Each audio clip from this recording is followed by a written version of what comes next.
Trinity Church on the Green. A Trinity on the Green is a historic, culturally and community active parish of the Episcopal Diocese of Connecticut in New Haven, Connecticut of the Episcopal Church. It is one of 3 historic churches on the New Haven Green. This landmark building was designed by Ethieltown in 1813, built between 1814 and 1815, and consecrated in 1816. It was built in what contemporaries such as Bishop Abraham Jarvis labeled as the Gothic style. It is the first example of a thoroughly Gothic style-derived church building in North America, and predates the Gothic Revival architectural style in England by more than 2 decades. It is notable for its historic architecture. It largely retains its original early Gothic exterior, using the indigenous New Haven trap rock. In this form, a red, brown, orange stone that changes color with light and moisture for its external walls. Its mostly newer Gothicizing interior has burgundy walls and deep sea green ceilings, oak pews with closing doors leading into the aisle, and gilt arches, groining, and organ pipes. It has 8 stained glass windows on the north and south sides, including 4 Tiffany stained glass windows, and a rare, non-efoil, or nonagon-shaped 9-petal Trinity rose window on the chancel end of the church. To the west, added when the chancel was added in 1884, the west end, liturgical east, wall of the chancel also contains 2 pentafoils alpha, omega windows, and 5 narrow windows with medallions giving the history of creation, along with icons of the 4 Gospels and other religious symbols. Most unusual is the east side out-facing window, Trinity's History and Vision, commissioned for the 250th anniversary of the first church and designed by glass artist Val Sigstad. It is backlit at night and it shines out on the dark New Haven Green for those passing by or waiting for the bus. The stone reredos in the chancel was dedicated in 1912, with statues carved by Lee Laurie in both late Gothic Revival and very early Art Deco styles. There is also an historically sensitive architect-designed columbarium in the nave, completed in 2009, with a small altar used in healing services. Trinity, along with its 2 neighboring churches on the Green, is part of the New Haven Green Historic District, that was designated a National Historic Landmark District on December 30, 1970, calling itself a historic church in the heart of a city. Trinity is also known for its music.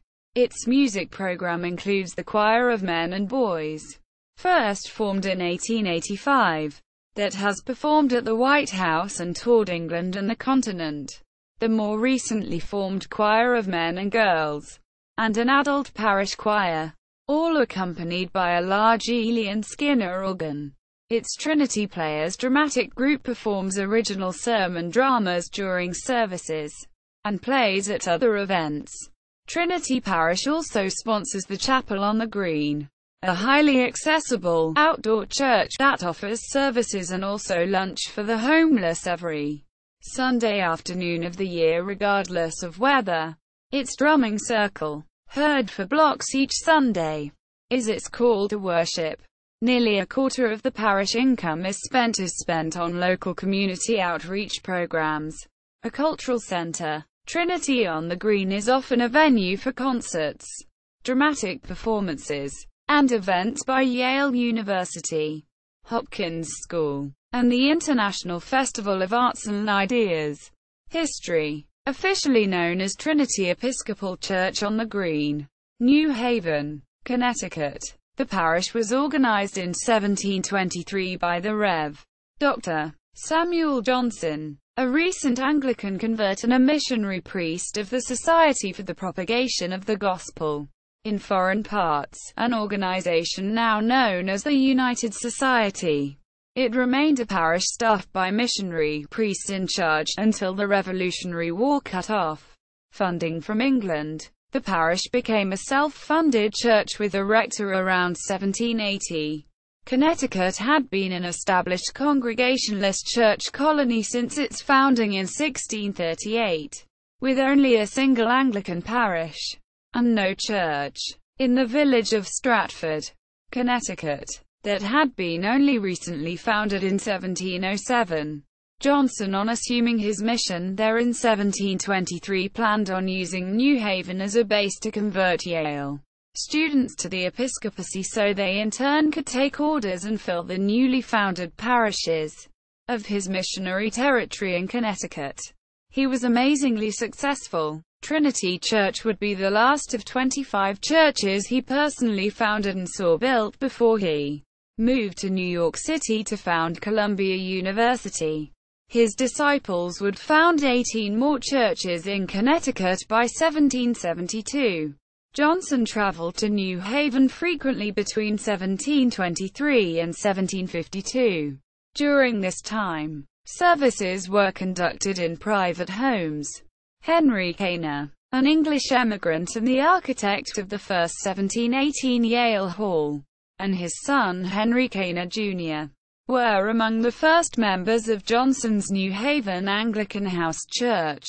Henry Caner Jr. later went on to study with Johnson, take orders, and lead Anglican churches in Fairfield, Connecticut, and King's Chapel, Boston. The first recorded Anglican service held in New Haven was in late 1727 or early 1728 when Johnson preached there. 10 New Haven men came up after the service and subscribed £100 towards building a church.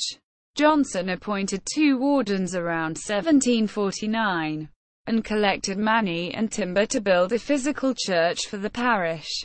A hard-won deed to build a church in New Haven after much local opposition by New Haven Puritans was granted in 1752, and a wooden church was constructed in 1752 to 1753. Obtaining the deed, which took the parish nearly 30 years to obtain, was of such important searing memory that the date of the founding of the church for many years was dated from the day they formally obtained it as documented in city records. The second building, formed of trap rock, was built in 1814 to 1816 and still houses the parish today. First Wood Trinity Church 1752 to 1753.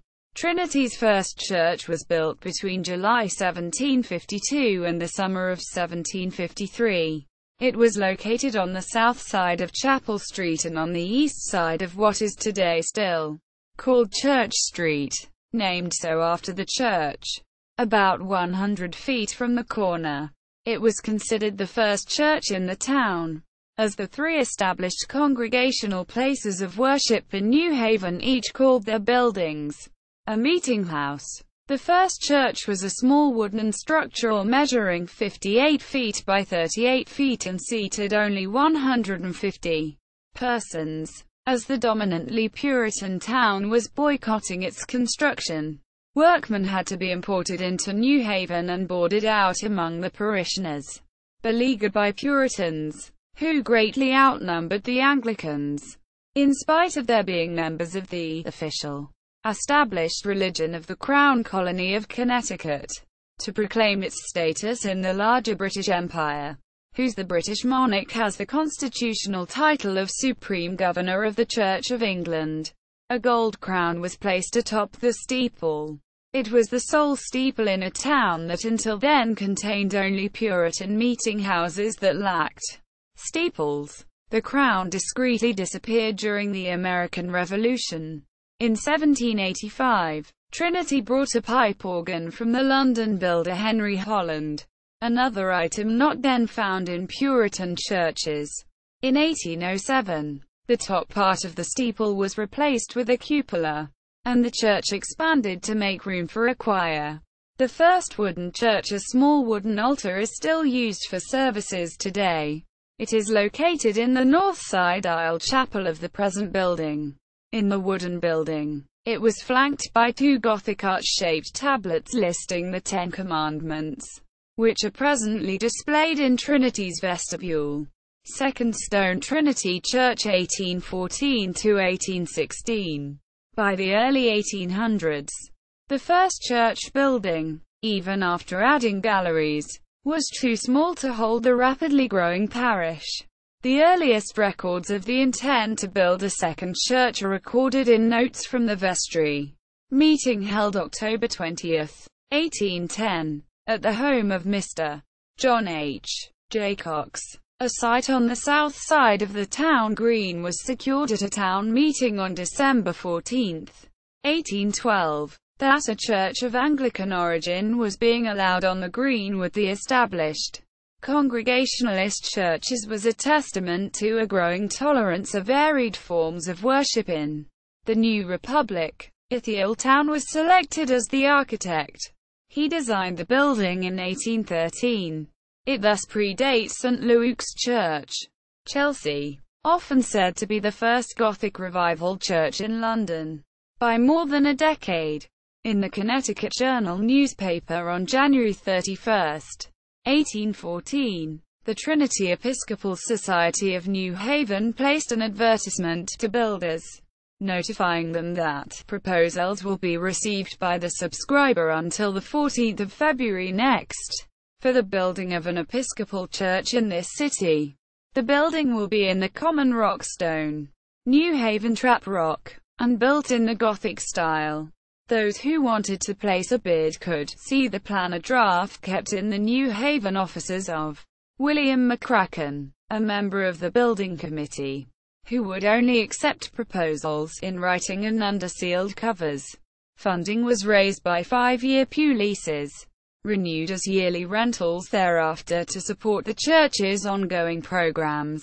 The distinctive numbered box pews with latchable doors on the pulpit facing slips in the nave, though not the galleries, were already archaic in 1816, but reflect this early method of raising income. The cornerstone for the building was laid on May 17, 1814, in a service that included an address by the Rev. Samuel Jarvis. The United States was at war with Great Britain at the time of its building in 1814. The church had to obtain permission from British Commander Hardy, whose fleet was blockading New Haven, to float its great wooden roof beams down the Connecticut River, along the Sound and into New Haven Harbor. Commander Hardy reputedly said, "If there is any place on earth that needs religion, it is this New Haven. Let the rafts go through." Quote, the Gothic design of the building was chosen to distinguish Trinity from its two New Haven Congregationalist neighbors on the New Haven Green, both built in the more common Federalist style, and to express kinship with the Anglican tradition. The church was heralded as the first attempt at Gothic in church building in New England, and one of the largest structures for that purpose in America, by Yale historian Franklin Bowditch. Dexter. Work on the church was completed in 1815. It was consecrated on February 21, 1816, in ceremonies that extended over 3 days that included a sermon by Bishop John H. Hobart, the installation of the Rev. Harry Crosswell as rector with a sermon by future Bishop Philander Chase, and the confirmation of 107 persons. About 3,000 persons attended the ceremonies in a building that could only seat 1,400 persons. Attached to the publication of Bishop Hobart's sermon was a description of the building lately erected for public worship by Trinity Church in the city of New Haven by Mr. Ithiel Town, architect. Town notes that the Gothic style of architecture has been chosen and adhered to in the erection of this church, as being in some respects more appropriate and better suited to the solemn purposes of religious worship. The Rev. Harry Crosswell will attribute much of his success in growing the parish to its splendid architecture. Description of the original Gothic building. The reddish stone of Trinity's exterior was locally quarried seam-faced trap rock or diabase from Eli Whitney's East Rock Quarry in Hamden, Connecticut. According to Ithiel Town's description, the stone blocks were layered with their natural faces out, and so selected and fitted as to form small but irregular joints, which are pointed. These natural faces present various shades of brown and iron rust, and when damp, especially, different shades appear very deep and rich, at the same time conveying to the mind an idea of durability and antiquity, which may be very suitably associated with this style of architecture. Quote, Diabase is a dark and very strong volcanic rock whose iron content weathers to a rusty orange-brown when exposed to the air, giving Trinity Church its distinctive reddish appearance with soft tints of orange and brown. Artists note that the church changes color with time of day and season, as well as with weather. Some 50,000 cubic feet of rough and hewn stone were used to raise the walls of the original church, which are 5 feet thick at the base of the foundation, tapering to 3 feet at the top of the walls, 38 feet above the ground. According to Town's description, the original church was 103 feet long and 74 feet wide. The original stone and wood tower at the liturgical west front end is 25 feet square, projects forward with half of its footprint, making the entire length of the building 115.5 feet. The original stone and wood tower was 100 feet from the base at grade to its roof, and was capped with 4 corner frustums of elongated octagonal pyramids, each finished at their top with a decorative termination, ironwork, and vane, making their height 30 feet above the shallow roof of the tower. There were 4 other pinnacles, 20 feet high, placed between the pyramids and connected to the corner by a crenellated balustrade 7 feet high. There were 5 windows on each side of the building, and 1 just around each corner on the back-end elevation, all 12 of which were 26 feet high and 8 1/3 wide. The great liturgical east altar window on this back end consisted of 5 lancets topped by a great circular mullioned rose window. In all, the altar window contains 1,400 panes of glass, and was the greatest such window in the United States in its day. St. Paul's Episcopal Church in the Hudson River town of Troy, New York, closely resembles Town's Trinity Church except that it was built using a different type of stone of a different color. The building contract specified that the new church was to be a copy of Ithiel Town's Trinity Church in New Haven. While Ithiel Town may not have been on site at any time during St. Paul's construction, it appears he authorized the use of his original design for Trinity, given the accuracy of the replication. The major difference between the original Trinity and St.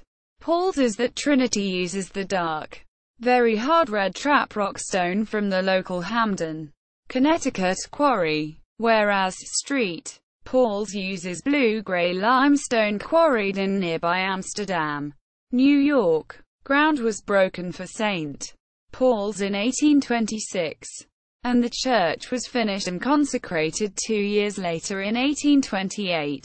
It has been suggested that it reflects the original appearance of Trinity more than Trinity itself does, since Trinity's wood tower top was replaced with stone in 1871 and Trinity's 1884 chancel and 2 flanking 1960s exit towers add to Trinity's original volume.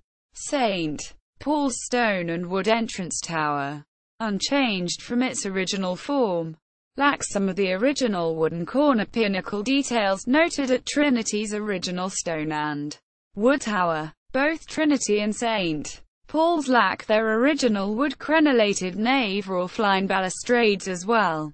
19th century changes. Extensive interior redecoration was undertaken at Trinity during the period from 1846 to 1849. Quote, a comparison of the interior of the church before and after the extensive changes shows that the ceiling vault was extensively redesigned and the wooden columns were replaced by stone pillars. Noted New Haven architect Henry Austin, a disciple of Ithiel, was hired in 1847 to direct the decoration of the interior of town's Trinity Episcopal churches in New Haven. The major item listed on the expense account is frescoing.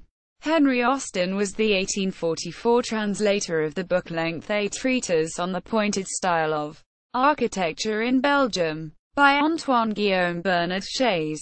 Influenced by his studies of the pointed style, Austin's high Gothic interior now contrasted with the early Gothic exterior.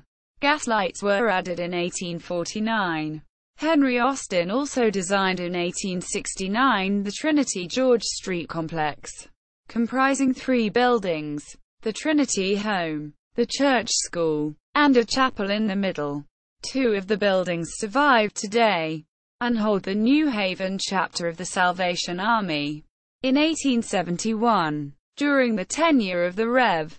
Dr. Edwin Harwood, Trinity's rector from 1859 to 1894, Ithiel Town's wood upper portion of the tower was replaced with stone, and his wood crenellations at the rooflines were permanently removed due to their rotted condition. Stained glass windows were added from 1871 on through 1915, replacing Ithiel Town's original clear diamond-shaped panes set in lead, first with grisaille windows throughout the nave in 1871, and then with memorial windows replacing 3 of the grisaille windows between 1895 and 1915 by ones designed by Tiffany Studios. Further, the all-stone tower of 1871 was surmounted from 1893 to 1915 by a copper-clad pyramidal roof spire. In 1884, at the liturgical east end of the church, a chancel was added, raised up 5 steps from the level of the nave, accommodating Oxford movement sacramental practices associated with medieval Catholic traditions. Like his mentor Town architect Henry Austin was a Freemason, and Masonic symbols are also incorporated in the windows. In 1893, the present brass, tile, and marble pulpit was added, and in 1895 a donor presented to the church a fine ornamented marble high altar with 2 kneeling angels and a Cairo monogram. These changes, completed during the heart of the Gothic Revival period, were punctuated in December 1886 by a chime of 10 bells installed in the entry tower.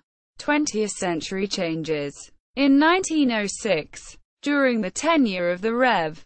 Dr. Charles Otis Scoville, in response to structural issues caused by occupant weight loads to the much-used galleries of Ithiel Town's design, limestone surrounds to new steel columns replaced Ithiel's original wood cluster columns in the nave. A framework of steel was put in to support both gallery and roof. A new organ, having parts in chancel and gallery, was installed. This structural reworking required the complete removal of Rector Harwood's stenciled nave ceiling. Visually strong gilt plaster groins rising from the limestone column surrounds formed the new nave ceiling, providing an effect reflective of a high Gothic cathedral.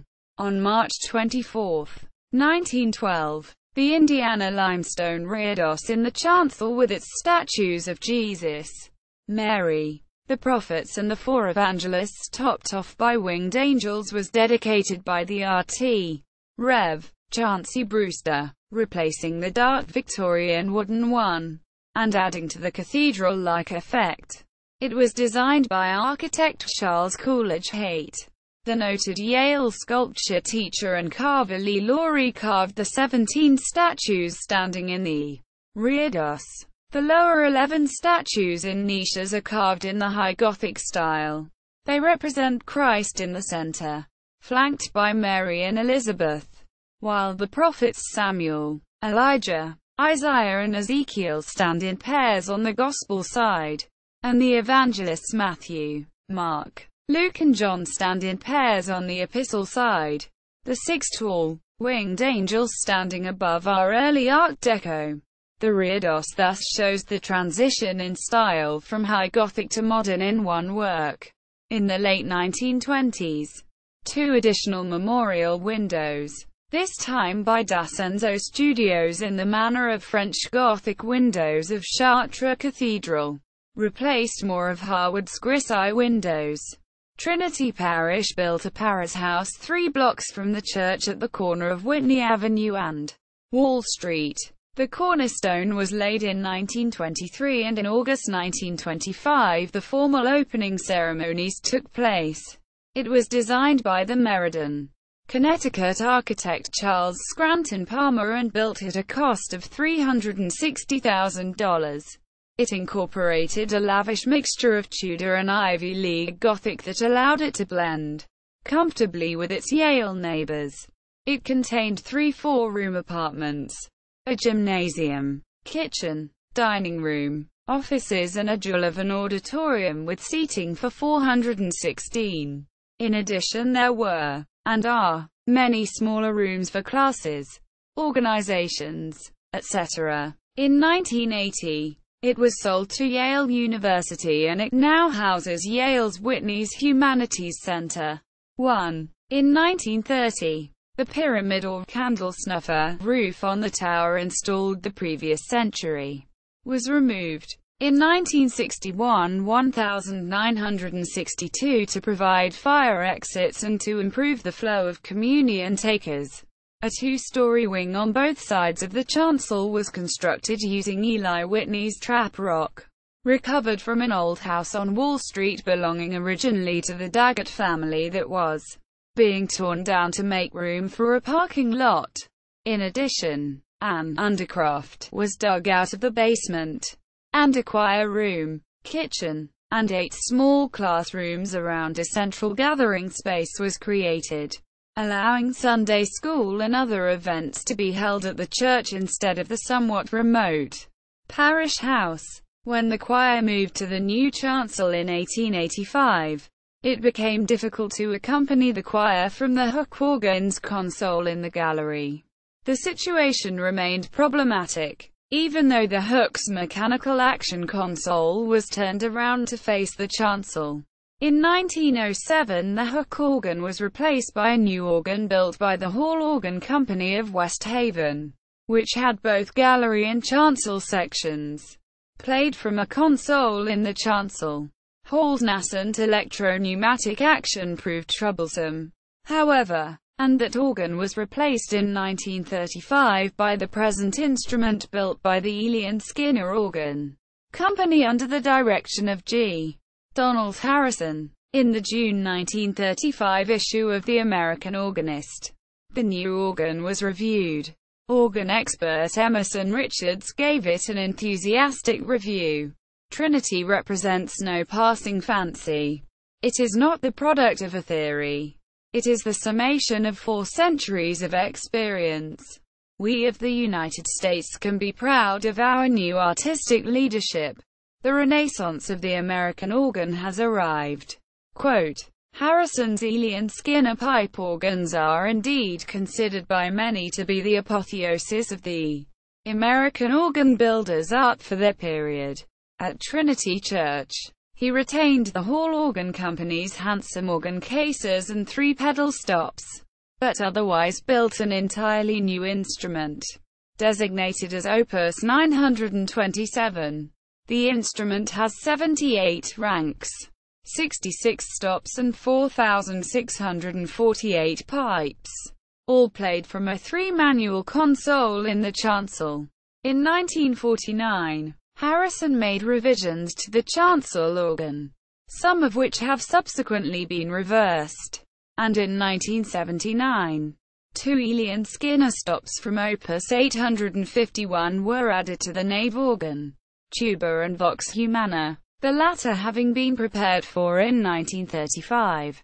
Unfortunately, many of Harrison's Ely and Skinner organs have since been altered, rebuilt and modified in such a way as to no longer be entirely representative of his aesthetic.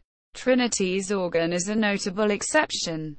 No electronic sound effects have been added, and even the builder's electro-pneumatic action technology remains intact, including its original vertical selector, console and switching system, thereby preserving an important link with the history of American organ building of the period. It is thus one of the best surviving examples of the American classic organ, for which its builder is renowned. Trinity, having been built on the New Haven Green, has always been limited in its possibilities for expansion by a legal restriction to within 2 ox carts from the outside wall of the church, about 3.8 meters or 12.4 feet, in 1961 and 1962. During the tenure of the Rev.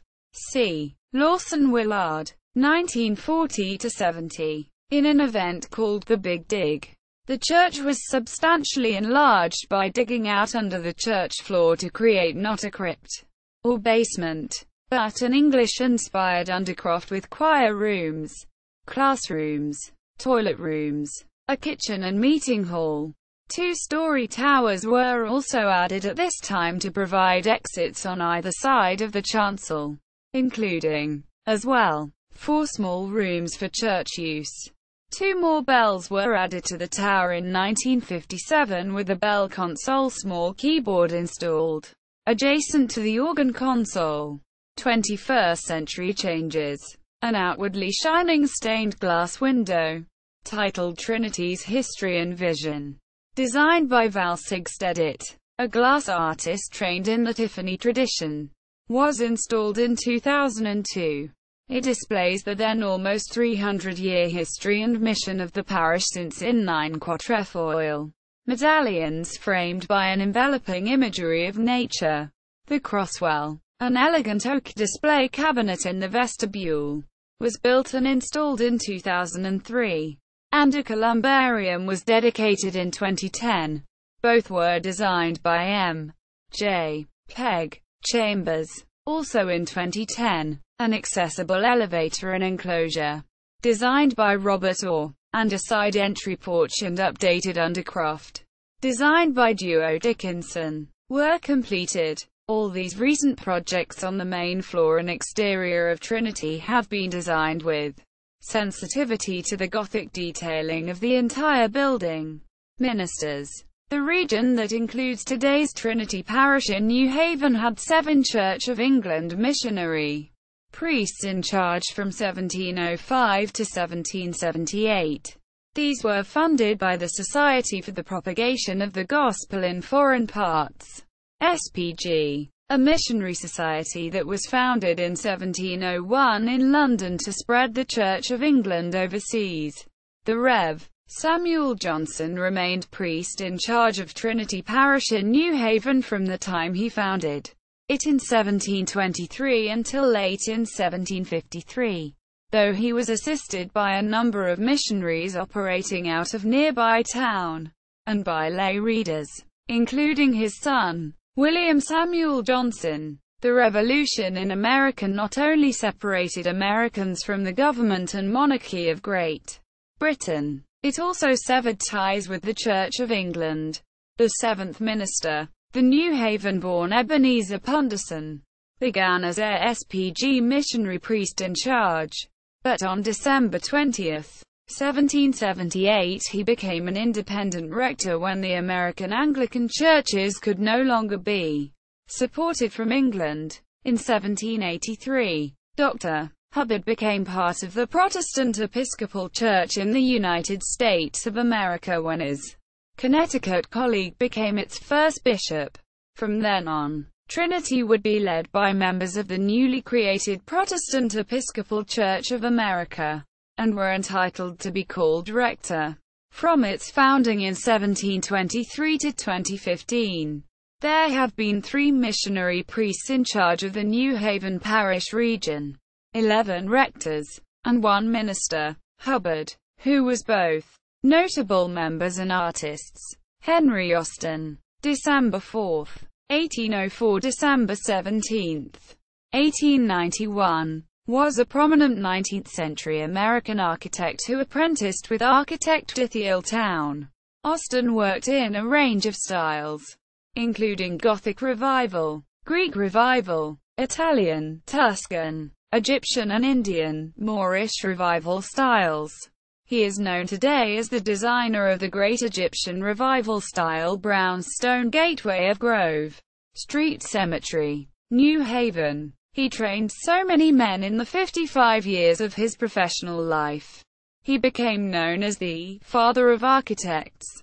Quote, William Whiting Boardman, October 10, 1794 – August 27, 1871, was a lawyer from a wealthy and well-known political family. He was the son of Senator Elijah Boardman. He was a judge, Speaker of the Connecticut State House of Representatives, and a United States Representative from Connecticut. Lucy Boardman, November 19, 1819 – March 29, 1906, was the greatest woman philanthropist in 19th-century Connecticut, if not the whole United States. Originally from Portland, Ohio, she married William Whiting Boardman at age 36. On July 28, 1857, when Boardman was 63. After his death in 1871, Lucy donated most of her husband's fortune to charities at Yale, Trinity Church, and other charitable institutions in New Haven and around the country. Walter Chauncey Camp, April 7, 1859 – March 14, 1925, was an American football player, coach, and sports writer who is known as the father of American football. He was married at Trinity Church in 1888. James Fenimore Cooper, September 15, 1789 – September 14, 1851, a famous American novelist and devout Episcopalian, likely attended Trinity Church when he was a student at Yale from 1802 to 1805, when he blew up the door of a vicious bully who beat him severely. Yale graduated the bully, but expelled Cooper. Abel Buell, 1742 to 1822, was a silversmith, jewelry designer, engraver, surveyor, engineer, die cutter, armorer, inventor, auctioneer, shipowner, mill operator, mint master, textile miller, and counterfeiter. He is best known as the first type manufacturer in the United States, partnering with Isaac Doolittle to launch the domestic press manufacturing industry. In 1784, Buell published the first map of the new United States created and printed by an American, Ebenezer Chittenden. 1726 to 1812, was an early American silversmith. He was born in Madison in 1726. He became a silversmith, and worked in Madison until moving to New Haven in 1770, possibly in company with his son-in-law and apprentice, Abel Buell. His mother was a sister of the American Rev. Dr. Samuel Johnson, of Stratford, Connecticut, known as the father of the Episcopal Church in Connecticut, and founder of Trinity Church Parish in 1723, and the first president of King's College, now Columbia University, New York. His brother Thomas was the first governor of Vermont. He was also intimately associated as a skilled mechanic and friend with Eli Whitney, inventor of the cotton gin. The Rev. Dr. Harry Croswell, D.D. 1778 to 1855, was the longtime rector of Trinity Church, an important figure in Federalist-era politics, a hero in the struggle over freedom of the press in America in the case of the People v. Croswell, a major influence on the separation of church and state in America, an important figure in the history of New Haven and Trinity College, Hartford, the history of race relations and the Negro struggle for equality in the pre-Civil War Episcopal Church, and the author of a 5,000-page diary now in Yale Divinity Library. Frederick Croswell, 1812 – July 11, 1863, was a judge of probate in New Haven County, and the author of the History of Trinity Church. New Haven, written for the New Haven Colony Historical Society. He is also the subject of a printed work titled, An Address Made in Trinity Church, New Haven, All Saints' Day, Sunday, November 1, 1863, commemorative of the late Frederick Crosswell by Edwin Harwood, 1863. The Rev. Dr. William Crosswell, November 7, 1804 November 5, 1851, was the son of Trinity's rector Harry Crosswell. He was a poet, a teacher, a journalist and newspaper editor, an author of hymns, and founder and first rector of Church of the Advent, Boston. Amos Doolittle, May 8, 1754 February 2, 1832, was a copper engraver, silversmith, mapmaker, publisher, tune book printer, political cartoonist, founding member of the New Haven Mechanics Society, tax assessor, and member of the Masonic Fraternity, who is listed as author or illustrator of over 185 books, 100 maps, 6 musical scores, and other formats, with a total of 330 media listing him as author. But he is best known as the Paul Revere of Connecticut, as he was a silversmith who not only fought in the Revolutionary War, but engraved 4 copper plates with scenes of the Battle of Lexington and Concord, images that appear in almost every book on the American Revolution. Isaac Doolittle, 1721–1800, was New Haven's first ingenious mechanic. He is best known as the first person to build a printing press in America in 1769, which was a major milestone in American publishing.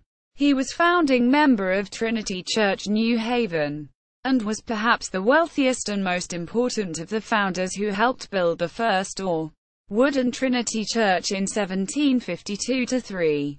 He was variously a silversmith, a brass founder who manufactured the first brass wheel clocks in America, including Hall or grandfather clocks, and who cast high-quality brass church bells, a silver watchmaker, an instrument maker who created brass surveyor's instruments and mariner's compasses, a printer, a sealer of weights and measures, a collector of New Haven, and a grist miller. He was a fervent patriot and member of the New Haven Committee of Correspondence, and built 2 gun-power mills in New Haven during the Revolutionary War to support the Connecticut's state militia. Charles Coolidge Haight, 1841 February 9, 1917, was an American architect from New York City who designed the Parish House, 1923–1926. That is now the Whitney Humanity Center at Yale.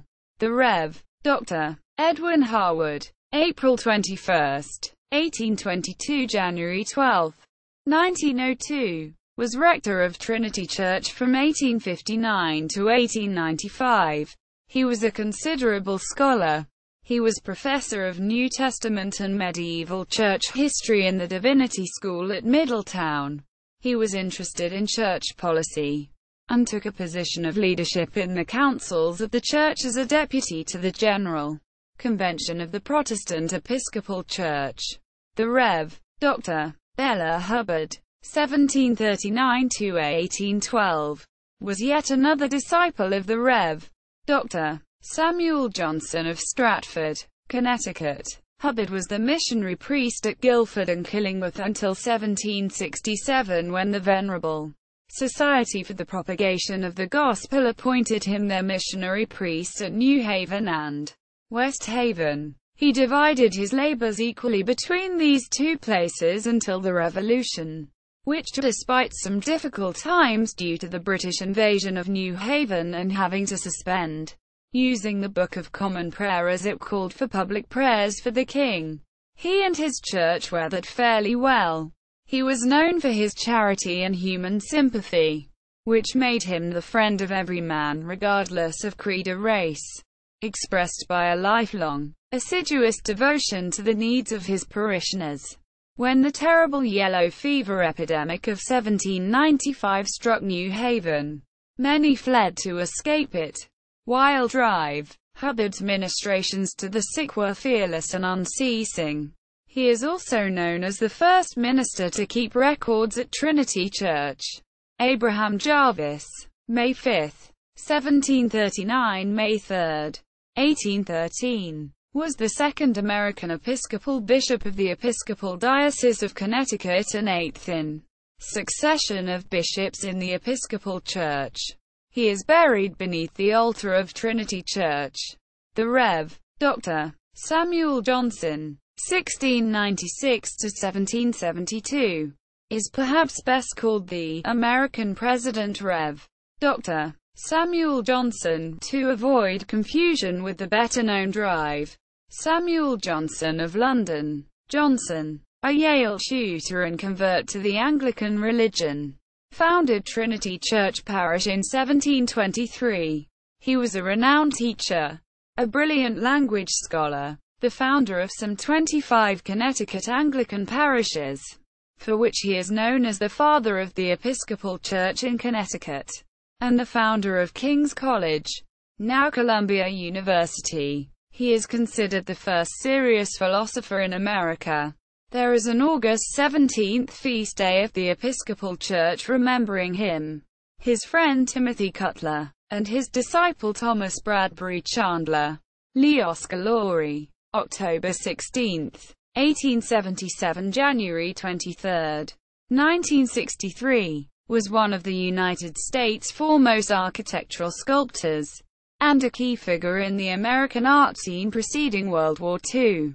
His work includes the details on the Nebraska State Capitol in Lincoln, Nebraska, and the 1937 statue of Atlas at Rockefeller Center in New York City.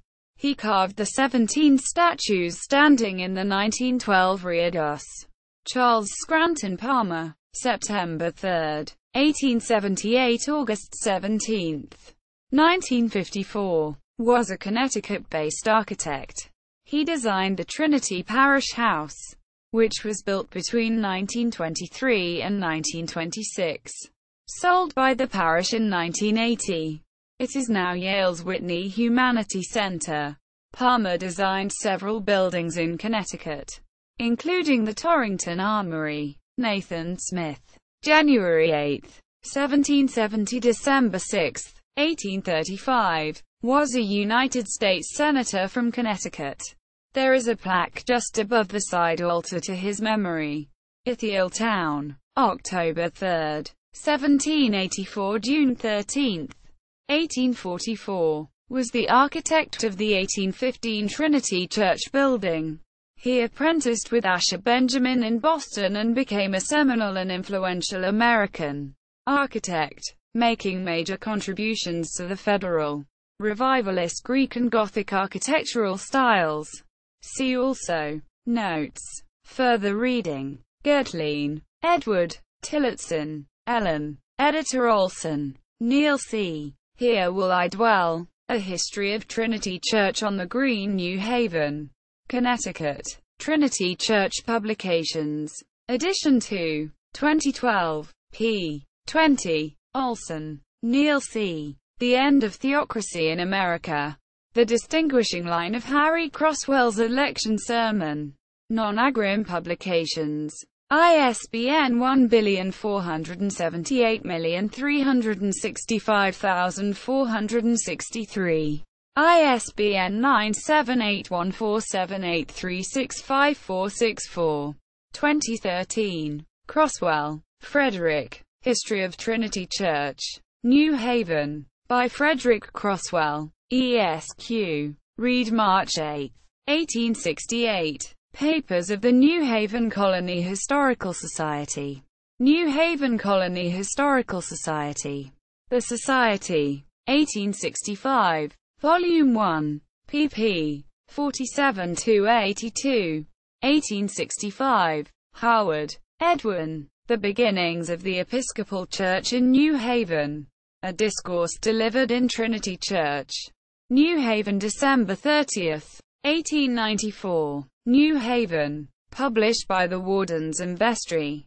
1895. Jarvis, Lucy, ed. Sketches of Church Life in Colonial Connecticut. Being the story of the transplanting of the Church of England into 42 parishes of Connecticut, with the assistance of the Society for the Propagation of the Gospel. Written by members of the parishes in celebration of the 200th anniversary of the Society. New Haven, Connecticut. The Tuttle, Morehouse and Taylor Company. 1902. Buggles, Gretchen Townsend. Temples of Grace. The Material Transformation of Connecticut's Churches.